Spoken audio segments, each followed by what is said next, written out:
think my personality is still pretty similar to when I was a little kid.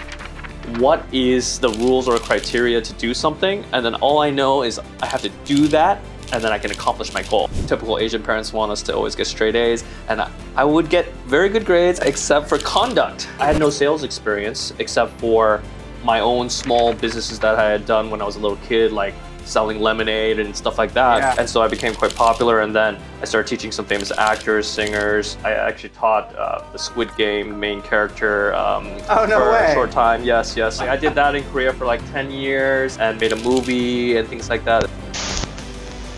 Welcome everybody to episode 2 of the Moving You Forward podcast. Today we have what most would call a prodigy in New York City real estate, Sonnie Kim. Hi. Hi Sonnie, thanks for joining us today. No, thanks for inviting me.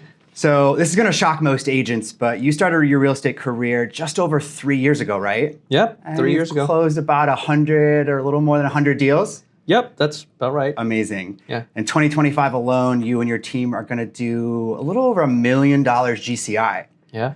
Wow, everyone watching or listening is dying to know your secrets. Tell us a little bit more about Sonnie. Where did you grow up? What were you doing kind of as a teenager? I grew up in Jacksonville, Florida, born and raised there. I love it. I think my personality is still pretty similar to when I was a little kid. I was a big rule follower, but I was also a really big fighter. I'm still a fighter today, but now I choose my fights carefully. And fighting, I mean, I would Not fight. fist fighter.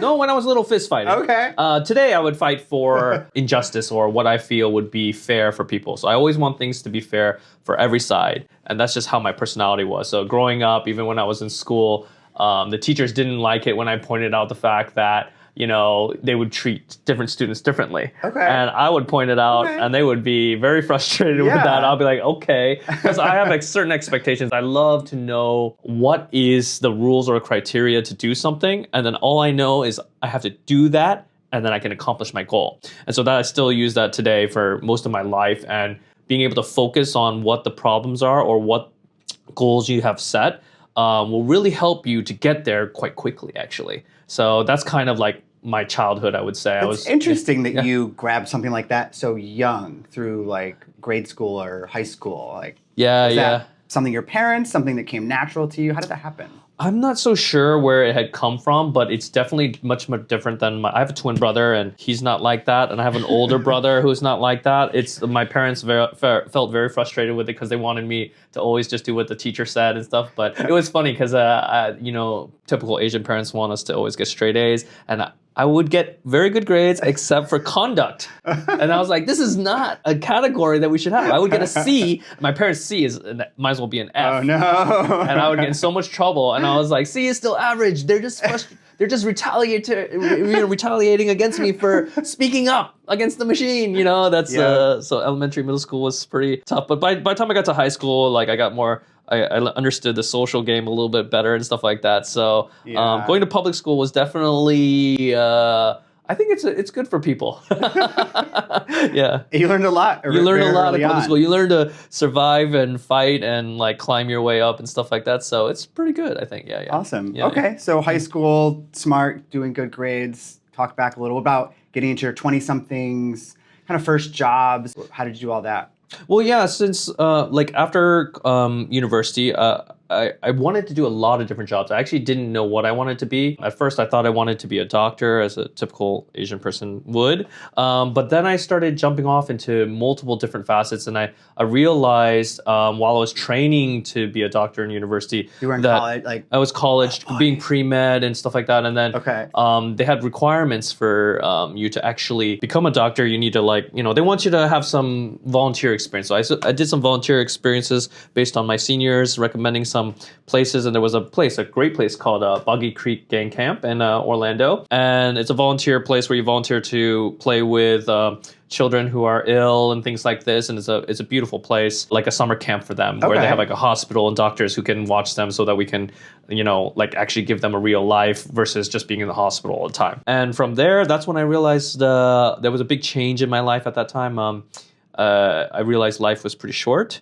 and I didn't want to be a doctor anymore. I was very shy, by the way. I was a very shy person. I know it does. I was extremely shy. And then after that, I was not shy anymore. Those kids taught me a lot about life being pretty short. Oh, wow. Yeah. So after that, I started to just do whatever. I just YOLO'd the rest of my life. And so I did a lot of different jobs. And I was a farmer. I was a ranch hand. I was an insurance information data scanner, and I was doing that for big insurance companies and just entering the information into computers. That was a time when people were still digitizing things. You had to scan the documents. Yeah, scan the documents into the computer because they were all handwritten or typed on a typewriter. And then I even was a sushi delivery driver, and then I did all kinds of stuff. It was crazy. I don't even remember all the jobs that I've had. It's like through your mid-20s, early 20s, getting up into your upper 20s. Yeah, probably my mid-20s. That's when I started to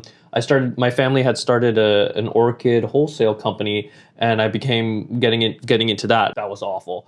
I would say it's great. It's great. No, it's great. It's just I had no sales experience except for my own small businesses that I had done when I was a little kid, like selling lemonade and stuff like that. Yeah. But when I was doing the big real transactions, like hundreds of thousands of dollars and stuff like that, it was awful. Like failure was really bad. Just when calling people to try to sell them the flowers. Yeah, you're trying to get wholesale customers, and that's much more difficult than residential sales like this, because in the case of wholesale, you're trying to convert someone who has long-time relationships with another supplier. So you might have to work with that person for 5 years before they put an order in. But once they do, they're putting orders in with you for the next 10 years.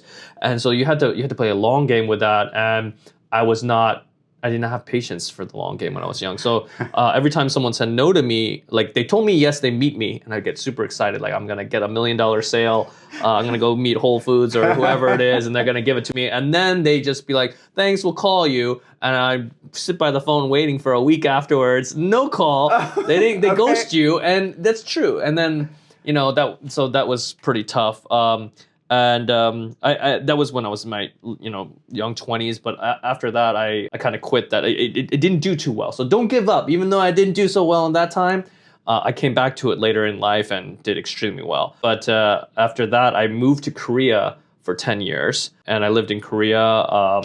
I just started with nothing. I'm very... Do you have any direction? You're just like, I'm going to go and I'll figure it out when I get there. Well, I was like, at that time, I thought to myself, like, what I was doing wasn't working, and that I had always dreamed of like traveling. I'm a big aviation fan, so I was like, I want to travel. I want to see the world. I only knew Jacksonville, Florida. My family wasn't wealthy when I was growing up. We were quite poor.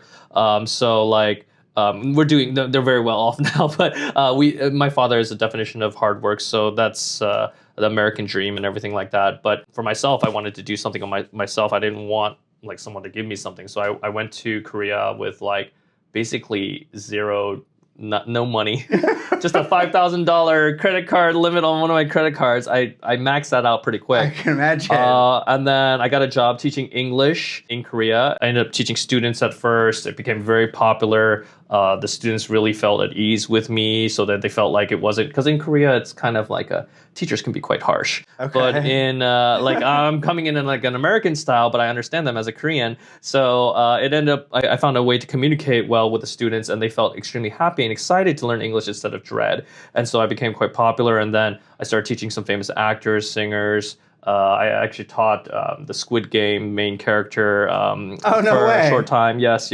I did that in Korea for like 10 years, and I started a couple schools, sold the schools, did a bunch of different stuff, and made a movie and things like that. Yeah, I lived pretty... Okay, like, yeah. That's started a school like an English school? An English school, teaching English, because like I was first as a private tutor, and then I was working with other schools, and then I made my own schools because the students all wanted to just be taught by me, so I might as well make my own school and make it, build my own thing. But eventually, my father had a heart attack, so I had to come back to the States. He's fine now, but I came back to the States to run the company, the company that I had left 10 years ago. And I basically, with all my experiences from Korea, I use those to I'm confident now. I've started Orchid businesses. company? Yeah, for the orchids. Okay. So now I have like rejection behind me. You know, like I'm not worried because like as a teacher, you get great respect in Korea, but at the same time, I still had to grab my own students, right? So I had to convince people, why would they want to use me, right? Why would I be the person that could help them? And that communication skill, like giving my all to someone else without any expectation of return is what led me to build my confidence and led me to grow my business in Korea.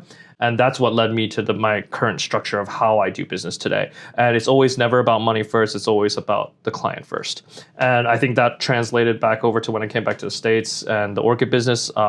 It went in 4 years. I 4x'd it in revenue. And like grew the business. Like it's completely sold out. Yeah. And then there was nothing left for me to do there, actually, because we couldn't expand. We couldn't expand capacity because during COVID, we couldn't even buy structures. Like you wanted to order steel, it's all sold out for like 2 years because everybody was the low interest rates. Everybody was buying everything they could. You couldn't get things even shipped from Asia. You remember like how everything, inflation and everything. That was wild. Yeah, so we couldn't. We just sold what we could, which was max capacity, which is still good. But we couldn't expand. So then I came to New York, and I was kind of just doing nothing. So this brings us up into like 2020-ish 2020, yeah. I was in so like it was like 2017 to 2020, 2021 I came to New York. The funny thing was we purchased a place, my girlfriend and I, in Columbus Circle, and we had the most awful experience. And that kind of told me that like, oh, real estate can be easy if you focus and you just actually give people the answers that they want. So like when people ask you hard questions, you don't back down from them. You go and try and get the answers for them. And now I'm an expert at getting the hardest questions answered for people. People want expectations.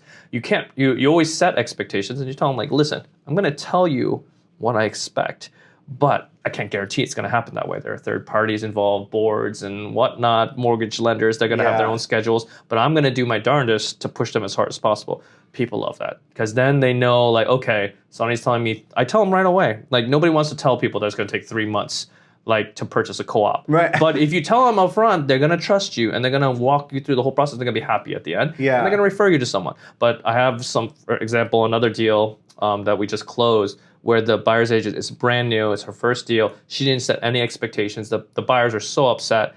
And then at the closing, they just like kind of ignored her and they asked me to help with the rest of their moving in and everything like that. And I said, okay. And they're very good. They want next thing they want to buy through me, not through the other person. And it's because like, sometimes you gotta not worry about the commission, but make sure you're explaining everything to your clients, the whole process, making sure that their expectations are set. Like it's hard to tell someone the negative thing, right? But it's important to tell them the negative thing. Right. It's like it's not your fault, right? Of course. So you don't need to take blame for that. And if you're worried about, because like most people are worried about, okay, telling them something negative, and then kill the deal, and it won't kill the deal. Like if anything, I always tell other agents, I got a team. I said, don't worry about the commission. Worry about your relationship with the client. Yeah. The money will always come when you have good relationships with your client. And that's basically, So a bad buying experience in New York piqued your interest to become a real estate agent. Yep. And you decided to get your license and find your first brokerage. Find my first brokerage, and then it just took off from there. Yeah, what was your first year like? Tell me. First year was like first 6 months, nothing. I was doing everything. I was meeting, that was low interest rate environment and I was having a hard time. I was getting leads. And the biggest thing I would do is I would realize like people were really skeptical of me. And I think there was a smell to me. I think there was a smell of desperation for your first commission. And I always say that there's always going to be that. Are these sale clients or rentals?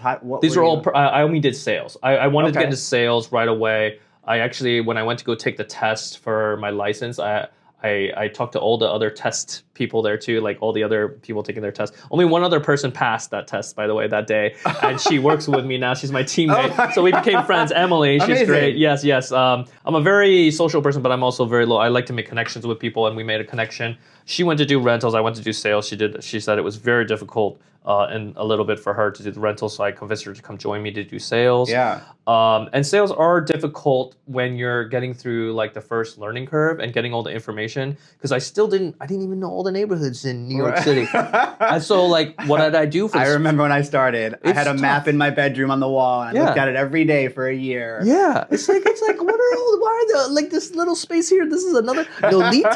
What? And then like, why? That's only like a tiny little section. Why is there a name for this?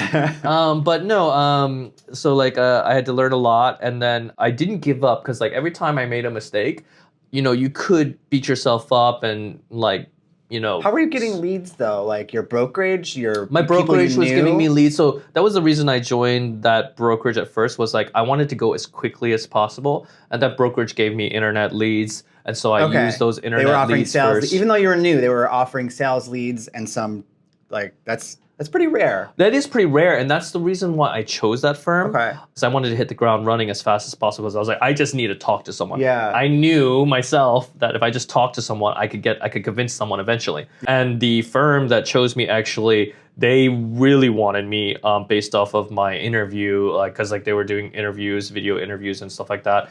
And I did a video interview, and they really, really, really wanted me to join. And I said, okay, if I'm joining, I want like day one. I don't want any addition. Like I'll do training, but I want leads from day one. And they gave me leads from day one. And they realized like it didn't matter. They couldn't stop me is what they realized. And they were just like, okay, like he needs, because I'm crazy. I'll work 24/7 if I have to. Yeah. And so they gave me leads, and they were like, oh man, he'll show at any time. He won't take a vacation. If it was like Labor Day, I'm showing on Labor Day, like whatever. I would beg people to like, let me get into the listing, etc.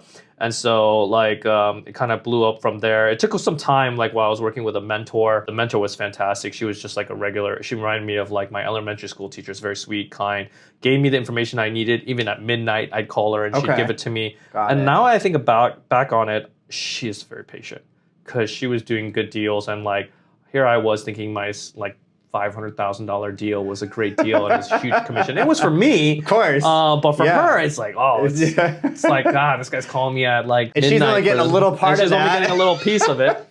But she saw, she really liked that I was so enthusiastic and I was so serious and I was so focused. So she knew that she told me once, that was it. Yeah. You tell me once, I got it. And I would be asking very specific questions about like, because there's all these rules, there's all these things. And I was like, what's to stop me from doing this? And my broker loved that. They were like, oh, he's thinking outside the box. And I was like, because like, I understand this is the process, but why don't I just go this way or that way? And I would think of more creative ways to get deals done. And because like, there's so many agents out there, and to compete, like you have to think about it from another perspective. What are the other agents doing? And then how can I like compete with them? You might not even have to compete with them. Sometimes they're so busy. The good agents are so busy. Sometimes they can't do everything. Even right now, I can't take on all my clients. So like, there's always going to be clients that fall to the wayside, and then they're going to have to find someone else to help them. Yeah. And so you just need to be ready, like willing, and like super focused to help them and give them all the attention that the bigger agents can't. Right. You had that vision in the beginning, but I see. So it came from starting the school, getting the Orchids going, maxing that out, making the switch to real estate. Yeah. Okay. The switch to real estate was very easy. All the skills that I gained from all my life experience, I think I have a jump start on people a little bit on that, because I've already been through a lot of rejection and failure in business. I'm successful now, but that doesn't mean I was always successful. There were times where I failed, and from every failure, you just got to pick yourself up. There were times when I want to like a business failed, and I would be like a week like in bed, like not wanting to do anything. But now I know. Okay, so you are human. I am human. There are ups and downs, and I tell everybody there are ups and downs. But if you have positivity and you have someone on your team or a mentor, like for example, I am the positivity that I sometimes yell, but I am the positivity that my team needs. I tell them like, even though like it seems like it's not gonna work out, like it is. Go and get it. And I tell them like, tell me what's going on in this situation. And they tell me, and I'm like, that's a deal. You're done.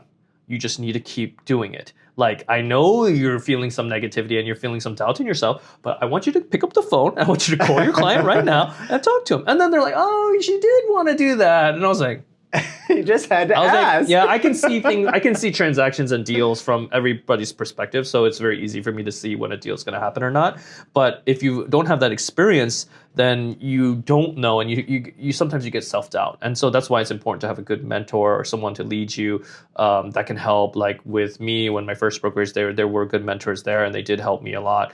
But I outgrew my first firm way too quickly. Like, they were more of like... That's what I've heard. So they're kind of strict. You were doing year 1, year 2, you really started to take off. Year 2, I exploded. So my first year, like I didn't do anything for the first 6 months. And then I kind of like all of a sudden did like 1 deal. And then the next month I did like 5 deals. And then they were like, whoa, what's going on with this guy? And then from there, I didn't want to slow down. And from every deal I did, my primary focus at the beginning, as I started to realize I didn't like internet leads because people were so skeptical of me. So I was like, because they don't know me. Yeah, right? So internet leads are tough. Nothing wrong with internet leads, but they are the stepping stone to get in. Like you prove yourself with that, then you can do anything. After that, like I just focused on my clients and making sure that everything was happy. I would do every little minutia that doesn't seem like you like picking up a package for them, or like helping them move something into the house, or like they got a delivery, I go open the door because they can't be there. I feel like a lot of younger agents don't think that thing matters. It matters. Take out their trash, much. Wipe off the dust. It matters something. So much. Those little things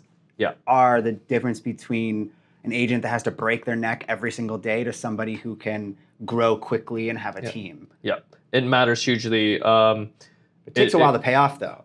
It does. Well, it depends. I mean, not for you. It took off pretty quickly for me, but because I was so extra. Like, I think I focused on, like, I realized I was doing well with my internet leads, but then I realized I want to keep everything myself, as much, reduce my splits with, the internet lead sources and stuff like that. So I was like, okay, how can I make more money, like, with doing the same amount of work, right? So kind of like switch gears a little bit, but I focused really on like, how can I help my clients and get them to refer their friends to me? And so that's what I did. I just focused on them, making sure everything was perfect, because I'm following up even afterwards. The more times I could talk with, any excuse I had to talk with my client was the best thing ever. Some agents I work with, they avoid. They're like, oh, I don't want to talk to my client. I'm like, no. Even if you have like just something super basic to talk to them about, call them. Don't even text them. Why are you texting them? They need to feel your interpersonal skills. They need to hear your voice and like hear the happiness so that they can feel happy about it. The more excited someone else is about it, they can be more excited about it as well. If they're excited about something, answer the phone and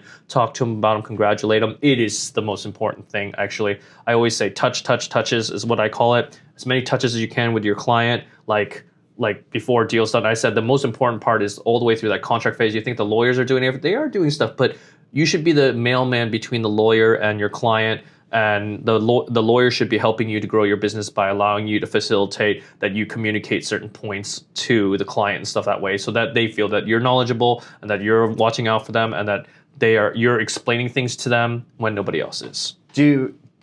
You don't feel that the clients ever find it annoying that agents reaching out so much or updating on everything, or it's... No, they're very stressed out. This is a very stressful process for clients.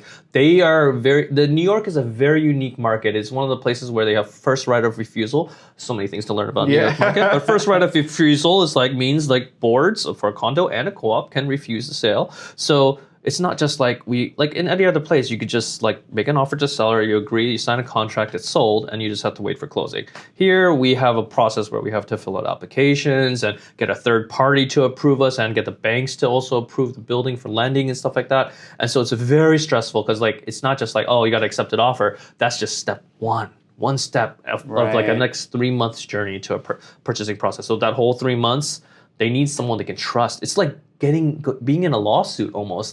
You want someone who can trust and who is powerfully on your side. They're paying attention to everything. And they're making sure that nothing's slipping through the cracks and things like that. Yeah. So that's where you started getting repeats referrals. I mean, you're month 14, 16 in, and you're starting to think about getting referral clients from the deals you're closing. Yeah, I started getting referral clients probably at their my 11th month of working, I got my referral clients. Wow. And then it kind of popped off from there. Everybody was calling, some clients were giving me 5, 6 referrals. It was insane. I was very shocked by it because I was it kind of exploded. But I was also focused on getting my first listing. Funny thing would be I would be in restaurants with my girlfriend, and people would be talking about real estate, and I would just butt in. I'm like, oh, are you looking to buy a house? Because they're talking about it loudly, and I'm like, well, I can hear you. So let me just. So I even met one girl on the street who was looking to buy like $2 million apartment, and she was just talking about it, and I just introduced myself. That was it. Like there was stuff like that. Or I went to an open house to look at an apartment, a public open house to look at an apartment for another client. And then there were, people there who didn't have agents, and they were looking at stuff, and it was like, I knew construction and stuff like that. So they were looking at the damages in the house, and I was explaining to them like how much it would cost to fix and stuff like that. And I'm very sure of how much, because that's another thing. I always give people what they want to hear, exact numbers. They don't want to hear like wide range estimates.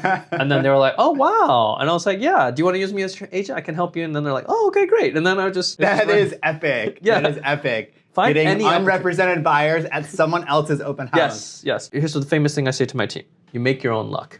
You can only be lucky if you go out there and try. If you're not even out there exposing yourself, you should be, if you have nothing to do, go to a public open house and just tell the listing agent you have a client, international client. Way back when I started, my mentor said that too. You just go to every single open house, you tell the listing agent you have a client. It's not available, you're previewing for them. Take some pictures. As long as they're already there and you're not wasting their time, it's fine. And, like the big thing is you're also learning, because you can see, you go to that listing and you tell yourself, analyze it. Is this overpriced? How much price per square foot is it? And the more you see, the more you'll be like, okay, I saw a bunch of these, and this one's like $300K less than the others. Then you just found a deal. And then you could just tell all the clients that you know, and then tell them like, I found something that's a really good deal. And finding deals for people is like how you get a lot of referrals too. Like making sure you negotiate for your clients or finding them something that's undervalued. I did a great deal up here on the Upper East Side. We just closed this week. It was a 2-bedroom, 2-bath. With a third like nursery additional room that had its own window. It's not a full bedroom, but it's just a bonus room. And we got it for $899K. I'm sorry, $875. We negotiated $25K more off. It's fully renovated, brand new. What? Like it's right next to Q Train on 82nd Street. We're renting it out for $7K. Call me if you're interested. It's an investor, and like the cap rate return on it is insane. It's like 7%. That's insane. That's unheard of in New York, where you're looking at 3.5%, 3% cap rates. I got a 7%. He's super excited. His brothers, now he's telling all his brothers and his friends to. The referrals just keep going. The referrals keep coming, but it's hard to find those. I find those maybe once or twice a year and stuff like that. But I always, when I find them, I have people lined up to buy them. I tell them like, when I call you, you have to answer the phone, and they do. As soon as I call them, I haven't talked to them in 6 months. And I have something, and they're like, okay. Give it to me. Yeah. So, because my clients trust me and they know I won't just spam them with, I know some agents like send out like weekly emails and weekly texts and stuff like this with 10 random listings they didn't really look at. Right. But I feel my clients don't react to that, and I feel like it dilutes you a little bit. Sometimes it helps with like weaker leads and things like that. But for people with real relationships or having real relationships with people want to feel like they're really connected to you. So like if he hadn't heard from you, but you remember me 6 months later because you found something and you know it's exactly what I want, like that means something to people rather than just sending them 100 listings over 6 months. Something a little personalized. I remember when I was first told to send listings to try to tell them why you thought that one was for them.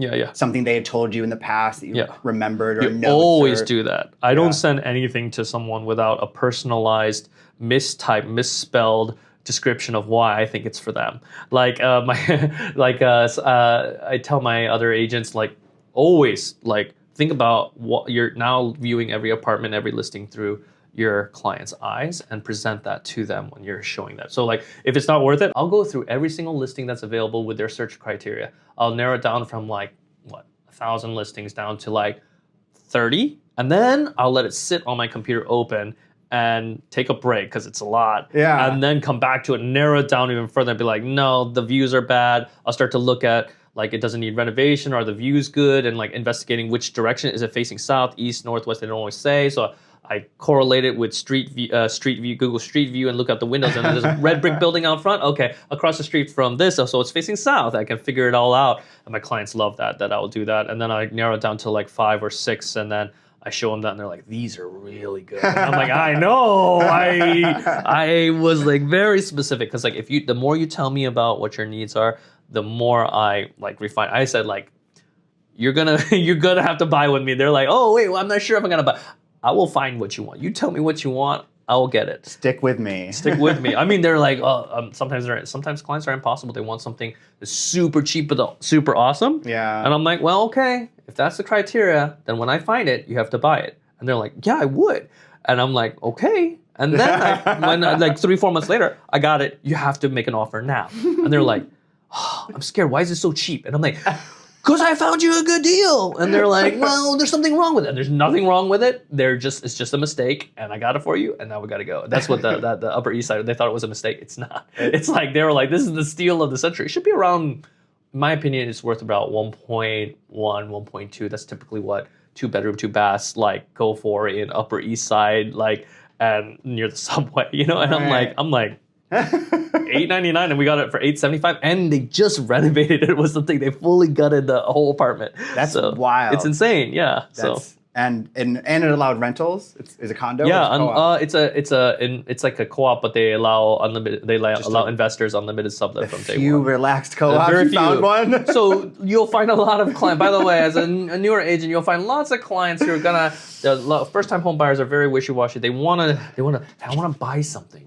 But just in case I change my mind or I have no idea of my future, I want to be able to sublet it unlimited after I buy it. And so they only look at co-ops. 75% of the buildings in New York are co-ops. So it's like, it's hard to, co-ops have sublet restrictions. So they'll want that. So if you, like I have a catalog of myself, I memorized all the buildings and wrote a list of them of like which ones have very liberal sublet policies. It's very powerful actually, because knowing that will allow you to direct those clients who are a little wishy-washy to those places, and that way they'll be like, okay, Sonnie got me what I want. Like I only have to live here for 2 years and I can unlimited sublet. So like they're likely gonna live there for 10 or 20 years or something, but they like the idea that they may one day switch jobs or what if I move to Europe is always what they say and stuff like this. But every time I come back to my clients, they're still living there. They haven't moved anywhere. They're like, yeah, it was silly for me to, but just do what your clients want. They want to de-risk themselves and stuff like that. And I tell them, there's another thing I always tell my clients, like, I will always de-risk you. I am here. I've got your back 100%. If you have to sell your place, you have to sell for a loss, I'm going to sell it commission-free, whatever I have to do to make sure you don't lose money. But every time I said, if I make you money, I still get my commission. Right, of course. Because I have helped already 2 people sell their places after only buying for a year and a half. These are unusual cases where people get married and stuff like that, and they need to buy a bigger place. So it's always a happenstance. But I sell it for more. And they're like, how the heck? We only had a year and a half. You got $75K more. And I'm like, because I got you a good deal when you first bought it. You're welcome. That's my favorite thing too. Make sure I always tell my clients, I'm trying to get you a good deal. I don't like to overpay. I don't like to get in bidding wars with my clients, but sometimes it's inevitable in Brooklyn and stuff like that, some hot spots. But I ideally like to get my clients like equity in their place, like try to find something where we can negotiate and we can do some minor renovations and things like that so that they can already be saving money initially. In the beginning. Yeah, saving money in the beginning, yeah. Okay, so you really grew fast that first year and a half. A year and a half in, you start doing a lot of deals. Start doing a lot of deals. Your broker starts getting strict. You wanted more. You're starting to get more of your own business now, not their leads. I was doing 100% of my own business by that time, and I'm a very loyal person, so I was still quite loyal to them. But we had I think the disagreement started over $20. I think they wanted to charge me $20 for something, for like a car service overcharge fee or something. But I had just closed a deal for like I think it was 1.3 million, and I don't know why it started. It was just I came to the office to celebrate, and then one of the accounting guys just said like, "Oh, you owe us $20," and I was like, "What?" I was like, I just closed, like it was my first time closing a really big deal, and I was really taken aback. And then like I started it was a little bit bad because they made me start to think like, okay, how much is that worth? I'll pay for that myself. Yeah. And then just give me a larger percentage of my commission. Right. And then they didn't like that route. And I was like, well, you never brought you opened a can of worms with a $20 because I was like, I don't really need you guys anymore, but I'd like to be loyal to the place that taught me and trained me and stuff like that. But it kind of just went downhill from there because they tried to do some things, but it would always be like it'd always be a difficult discussion. They said it's impossible. We have investors and stuff. But the day I threatened to leave, they gave me everything I wanted. And so I said, I'm already leaving though. And they're like, well, whatever you want, we'll give it to you now. And I'm like, so you said it was impossible before, but because I always like to. I always discuss with my clients, with anybody who works with me, loyalty is very important to me because that's how you do business. If you do business with loyalty in mind, then you're always going to do well in business. So that's what I tried to work with them. But you gave them a chance. I gave them a chance, but my clients, my stuff, let me pay for. I gave them 2 or 3 chances, and then after that, it was like, okay, then I started looking elsewhere. And I started making my plans to leave. And that day I told him I was leaving, it was already too late. I had already made up my mind and stuff like that. So yeah. So did you do a series of brokerage interviews when you were thinking about leaving to try to understand? Because this was your first brokerage, so you didn't really know what else was out there yet? I did know a little bit about Oxford.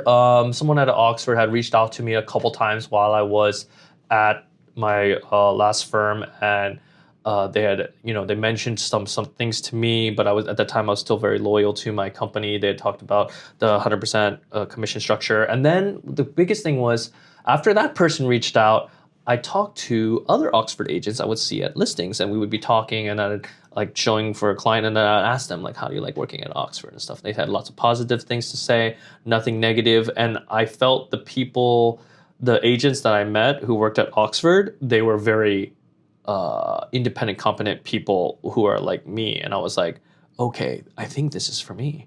I think that's me right there. So I was like, okay, I handle everything myself. I get these deals. Like, I mean, Oxford does offer to help and everything, but like they also allow you to like do and grow as you need and see fit and take direction the way you want to, which is what I wanted to do. And these other agents were doing these deals, and I looked up their history of deals, and I was like, I think this is, I mean, obviously these agents are doing really well and they're doing a ton of transactions with Oxford. So I was like, there's no reason for me not to like investigate more and try this out and stuff like that. So that's kind of like someone kind of like things. I forget who it was who reached out to me such a long time ago, but then someone put me in contact with you.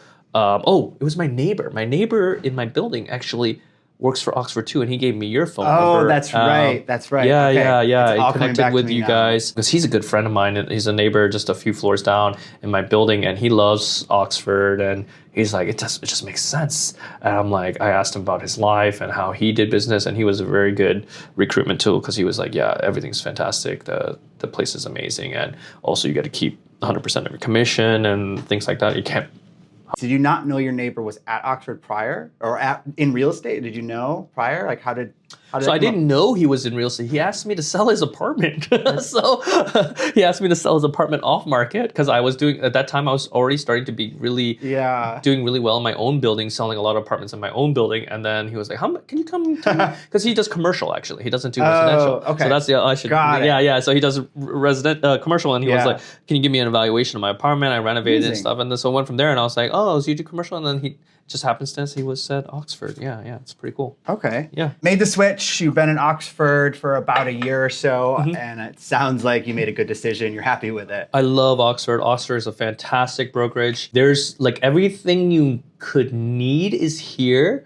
At the same time, every opportunity to grow exponentially is here as well. I mean, at 100% commission split, there is no arguing against that. It's amazing. Like imagine, because I was in my old firm, they were doing like, when I had a mentor, I was doing like a 50-50 split plus a 20% on top of that to my mentor. Ouch. Like my first paycheck, I think the total commission was like 18 grand. And then I saw 4,000 go out to the internet source, and then another 2,000 here, another 6,000 there. And then when I got after 18,000, I think my first check was 3,000 something. And I was shocked. I was shocked.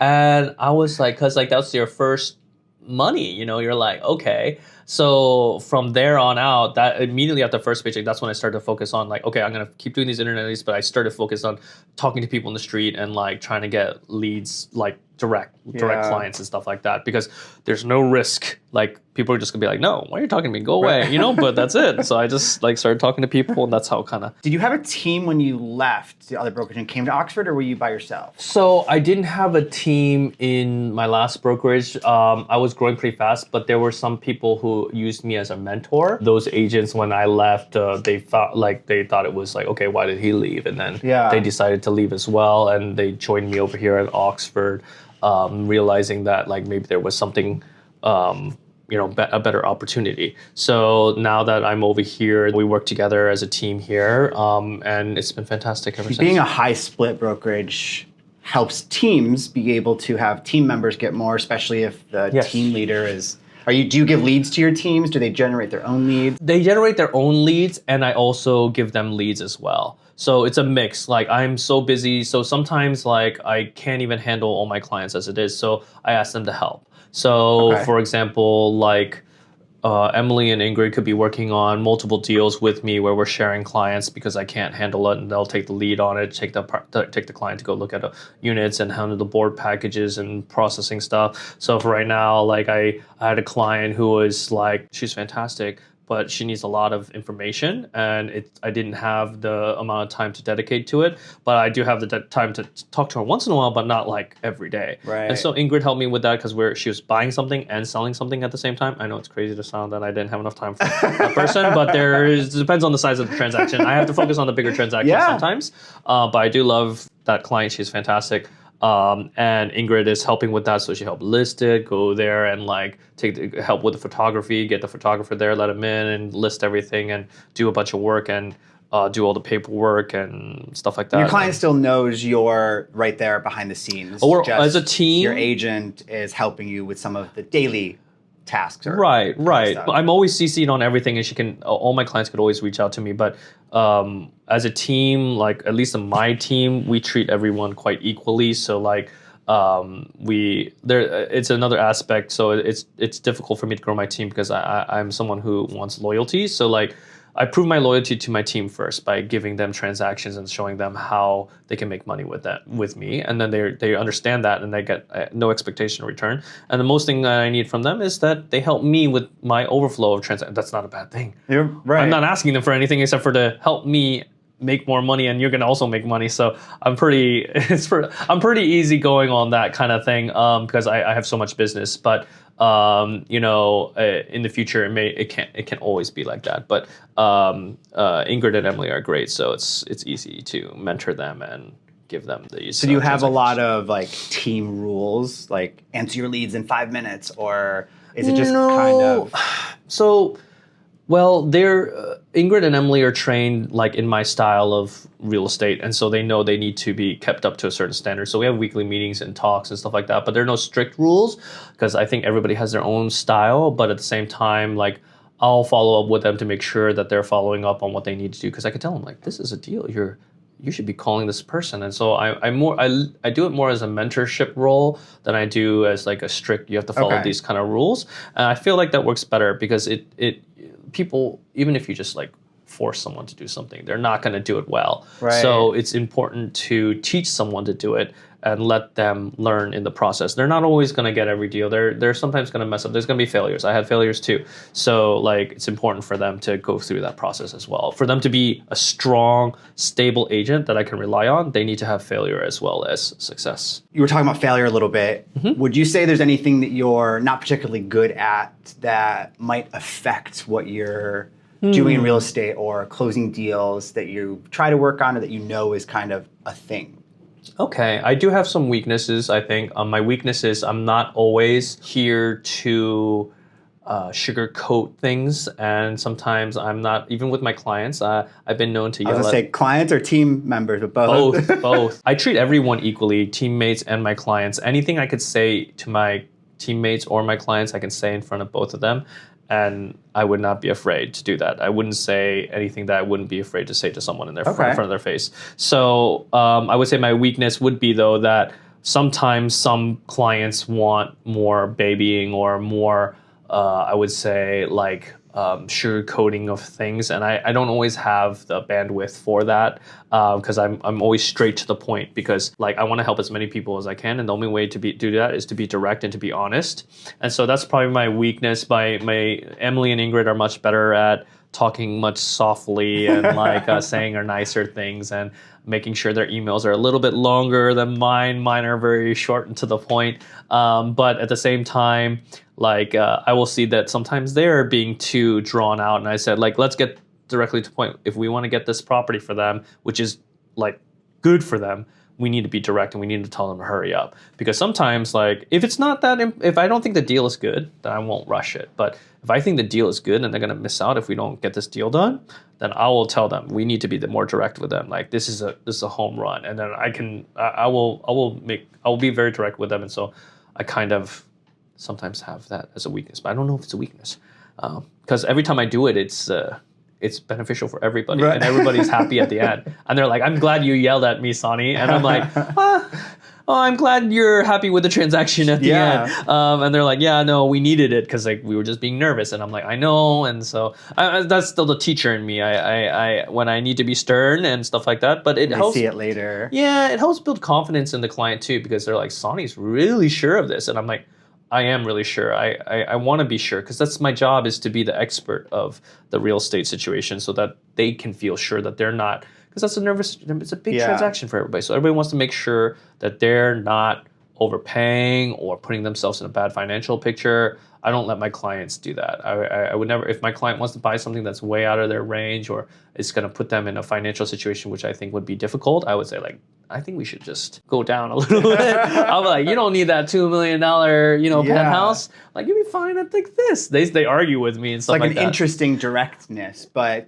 it's where the loyalty from your clients comes from your truthfulness. Right, truthfulness. Because you want to guide your client to, because my focus is always not just like helping the client, but also to make them richer is what I'm hoping my goal is to do. Is like, I'm just like, okay, we're getting you this. This is the reason why we're getting it. So that way you'll be ahead in life.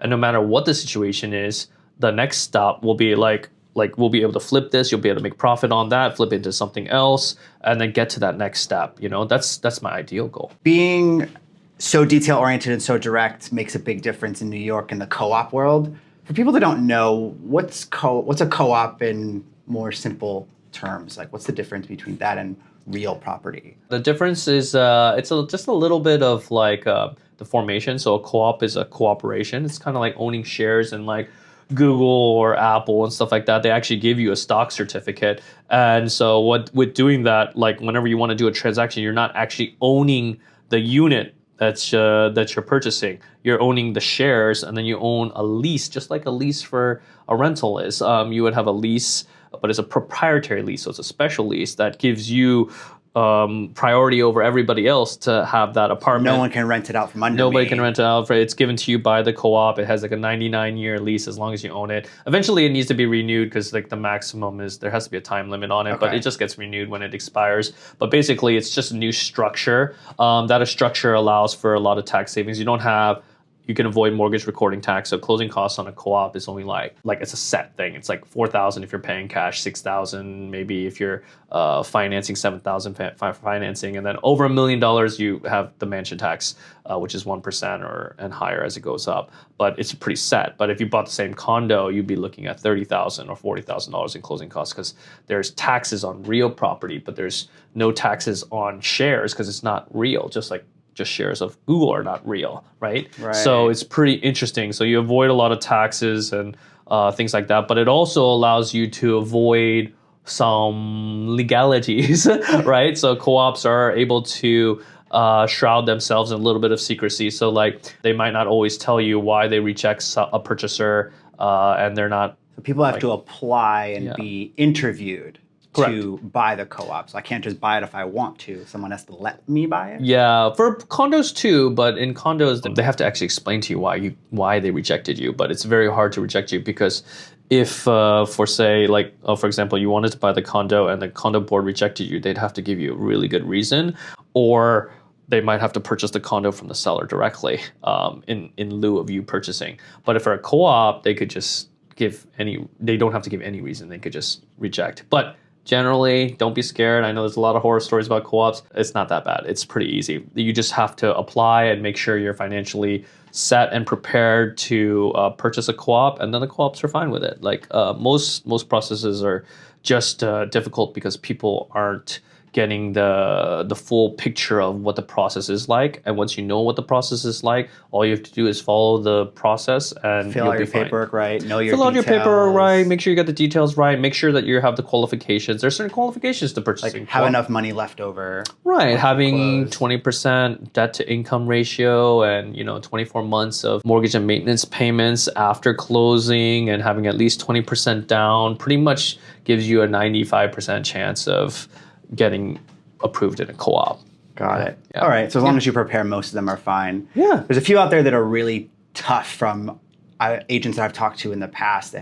Crazy rules or weird denials. But like, have you dealt with any really tough co-op boards or any denials that were? That's an interesting question. So like, I think that some people say that a board is tough. I guess my building that I live in currently, where I do a lot of transactions, is very tough, as some would describe, but I don't think it's tough. I think every client and every board and every person just has their own set of parameters. So if you give me those parameters, it's not tough anymore. I just need to meet those parameters. So you either fit in the puzzle or you don't. So in my case, I would say like, I know lots of agents who have submitted offers to me in my building for listings that I've had, and I told them no.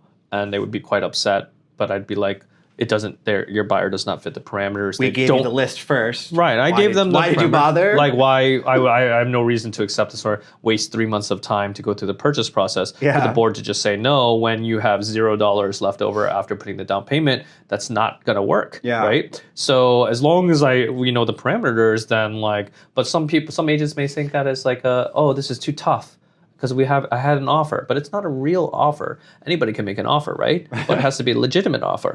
So sometimes some agents may see things as difficult because like they think like the bank approves this deal, but a co-op doesn't, and then they think that's difficult. But I don't think it's difficult. I think co-ops are always usually pretty upfront about what minimum requirements they want, and you just get that, and they almost always say yes, unless there's some kind of hidden thing like a hidden bankruptcy or a hidden criminal charge that your client has that they didn't expose to you and tell you of ahead of time, then that could be tricky. But I've even had a client who had a criminal history, a very bad criminal history, actually pretty bad, and we still got him approved. Because he disclosed to me, and so I just disclosed it to the co-op board and explained the situation. We told the story. It was a while ago. It was like 10 or 15 years, I think, in the past, so it's not like he'd gotten any trouble since then. And so we explained it, and the board was like, okay, it's fine. But if we didn't and they found it. Yeah, they found out later if we didn't. They thought you were trying to hide it. That would be terrible. The worst thing is, I think, to do is to not disclose everything to the board. And that's when they just feel like if they find one thing you didn't disclose, like one bank account that you didn't show, but it showed up on your credit report, but you didn't show a bank statement for, even if it only has $10 in it, they're like, if they're hiding this, what else are they hiding? So that's what I always say. Don't hide anything, because it's just give everything. It's just easier. They have no reason to, reject you if you do everything right. So that's the biggest thing. Any crazy rules with co-ops that you've ever heard of or dealt with? Like somebody told me once that their co-op didn't allow you to wear flip-flops in their lobbies when you walked in and out. I don't think that's too bad of a rule, but I guess maybe I'm a difficult person then. But no, I mean, I've seen weird ones with pets, and I think it's just like co-ops have lots of unusual interactions. Remember, a co-op board is just another person who lives in that building who just happens to be voting for the rest of you. So it's just another human being. They're not a special person who has been trained and went to co-op board school. So they may make rules like that. Like, for example, I know there was one where they have this rule where you can't have more than one bird, because apparently they had a past tenant who had 20 birds, and they did not like that, and it caused some issue with the building and stuff like that. So they made a new rule like that and things like that. Or I see rules where like they have very high financial responsibilities, like you need to have 10x liquid assets of the purchase price of an apartment, which is insane, but that's kind of like, they want only a certain kind of individual to move in or something like that. So there are some insane rules out there, but in general, 98% 8% of co-ops do not have any strain rules. It's like the 2%, but those are the ones that everybody hears about. And we hear about all those. Because those are the fun ones. Those are the fun ones to talk about. And like, exactly. Yeah, everybody wants to talk about. Like, right? It's like the squeaky wheel gets the oil, right? Yeah. Or the grease or whatever it is. Yeah. When real estate agents aren't closing deals, they seem to blame it on the market or blame it on the interest rates. Do you think there's ever really a bad market or just sellers and buyers who aren't realistic at the time? There's never a bad market, to me, in my opinion. It's always, like for me at least, as some agents say there's been a bad market recently with the increase in interest rates, my business has only increased. So it's every month I have grown since I started. No month has been less than the previous month. Even this month is an amazing month for me. Sometimes I even do really a lot of transactions during Christmas and New Year's, which my girlfriend doesn't like. She's like, "Are you working while we're during Christmas?" And I'm like, "Hey, someone wants to buy right now." You see all those presents? That's how you paid for those. So, because other agents aren't working, so I'll pick up the business for everybody who's on vacation. I'll still do transactions, but I always say that it's always people always need to buy and sell. You just need to find those people who need to buy and sell, and you need to be there right in front of them. There will be times when it'll be super easy, like when interest rates are low and everybody's buying and selling, and it's just like a bonanza going on. But you'll need to refine your skills to make sure that you're able to do transactions all the time. So my skill is I'm able to find people deals even when the market is getting kind of frothy. Like I'm finding people deals, and I have different kind of clients. I have clients who need to buy right now. So when the interest rates were low, I had a whole bunch of first-time home buyers. I had a bunch of investors coming to me, but they didn't buy when I first met them. So I just kept talking to them. We kept looking, but everything was too frothy. Everything was getting overbid. But then now the interest rates came up, those first-time home buyers are less frequent, and now my investors are snatching everything up because there's no more bidding wars. We can negotiate a little bit. The prices aren't really going down, but at least it's not like you're overbidding by like 10, 15% or something like that, which was happening in 2021, 2022. And so like, I'm always busy with one client or the other, and I don't know. I've never seen a bad market. Some of my Emily and Ingrid sometimes say that there's a bad market, and I'm like, no, that's just an excuse. Right. It's an excuse for you not to go out there and find someone who needs to buy right now. And just different than it was 6 months ago. It's just that you just got to find the current. There's always someone who needs to buy and sell. You need to go find that person.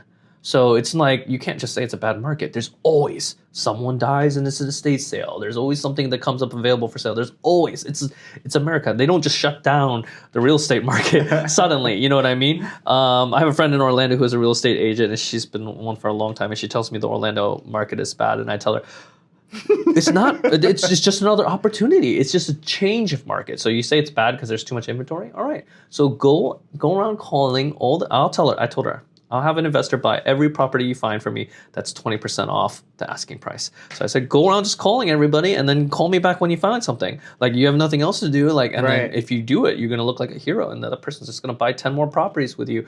So, and she's like, oh, okay. So that's what I tell everybody. I was like, if you think it's a bad market, then go find a deal. That's the best thing. Oh, bad market? Okay, let me go find some discounts for my clients. Yeah. And so that's what I do. And I think so. There's never a bad market. Just people's perspective. Just in perspectives. Yeah. So I think when I would say to anybody out there, don't make an excuse as to like trying to say the market is bad. Just find what is the new market, or how the transactions are happening in the new market, and then adapt yourself to that.